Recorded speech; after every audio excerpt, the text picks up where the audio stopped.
పశ్చిమ బెంగాల్ రాజకీయాల్లో ఇప్పుడు ఒకే ఒక్క వార్త హాట్ టాపిక్గా మారింది. అదేంటంటే దీదీ పార్టీ తృణమూల్ కాంగ్రెస్ హస్తం పార్టీలో కలిసిపోనుందా? ఇన్నాళ్ళు ఒంటరి పోరాటం చేసిన మమతా బెనర్జీ ఇప్పుడు కాంగ్రెస్ నీడలో నడవాలని డిసైడ్ అయ్యారా? ఈ వార్తలకు కారణం ఏంటి? ఇందులో నిజమెంత అనే వివరాలు ఇప్పుడు చూద్దాం.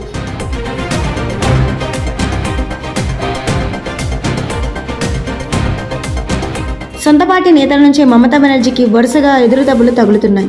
ముఖ్యంగా పార్టీలోని కీలక నేతలు రితబ్రత బెనర్జీ, కకోలి ఘోష్ దస్తిదార్ తిరుగుబాటు బావుట ఎగరేశారు.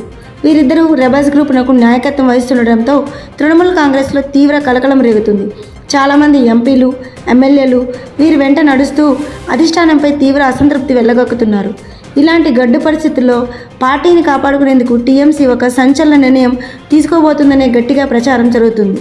ఇలాంటి గడ్డు పరిస్థితుల్లో పార్టీని కాపాడుకునేందుకు టీఎంసీ ఒక సంచలన నిర్ణయం తీసుకోబోతుందని గట్టిగా ప్రచారం జరుగుతుంది. జాతీయ స్థాయిలో మనుగడ సాగించాలంటే కాంగ్రెస్ అండ ఉండాల్సిందేనని ఆ పార్టీ భావిస్తున్నట్లు వార్తలు వస్తున్నాయి.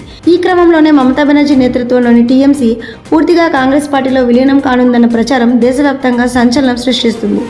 దేశ రాజధాని ఢిల్లీలో జరిగిన కొన్ని ఆసక్తికర పరిణామాలు ఈ ఊహాగానాలకు మరింత బలం చేకూర్చాయి. మంగళవారం రోజు కాంగ్రెస్ అగ్రనేత సోనియా గాంధీతో మమతా బెనర్జీ స్వయంగా సమావేశమయ్యారు.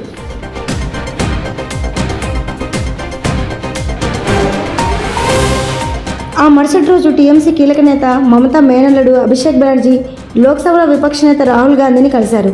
దాదాపు గంటన్నర పాటు వీళ్ళు ఏకాంతంగా చర్చలు జరిపారు. దీంతో విలీనం వార్తలు ఒక్కసారిగా గుప్పుమన్నాయి. అయితే వీరు ఇంతసేపు ఏం మాట్లాడుకున్నారు అన్నది ఏ పార్టీ అధికారికంగా బయటపెట్టలేదు. కాంగ్రెస్లో తమ పార్టీ విలీనం అవుతుందన్న వార్తలను టీఎంసీ వర్గాలు పూర్తిగా కొట్టిపారేశాయి. కేవలం విపక్షాల ఐక్యత కోసం, ప్రజా సమస్యలపై కేంద్రాన్ని ఏ విధంగా ఎదుర్కోవాలనే వ్యూహాల కోసమే ఈ భేటీలు జరిగాయని క్లారిటీ ఇచ్చాయి. అటు కాంగ్రెస్ పార్టీ కూడా ఈ పొలిటికల్ రూమర్స్పై స్పందించింది. కాంగ్రెస్లోకి టీఎంసీ విలీనం కానుందన్న వార్తలను ఏఐసీసీ ప్రధాన కార్యదర్శి కేసీ వేణుగోపాల్ తీవ్రంగా ఖండించారు. మీడియాలో వస్తున్నవన్నీ నిరాధారమైన వార్తలని స్పష్టం చేశారు.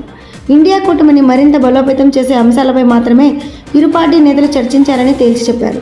భవిష్యత్తు రాజకీయ వ్యూహాలు తప్ప విలీనం ప్రసక్తి లేదని కాంగ్రెస్ క్లారిటీ ఇవ్వడంతో ఈ ప్రచారానికి బ్రేక్ పడినట్లు అయింది.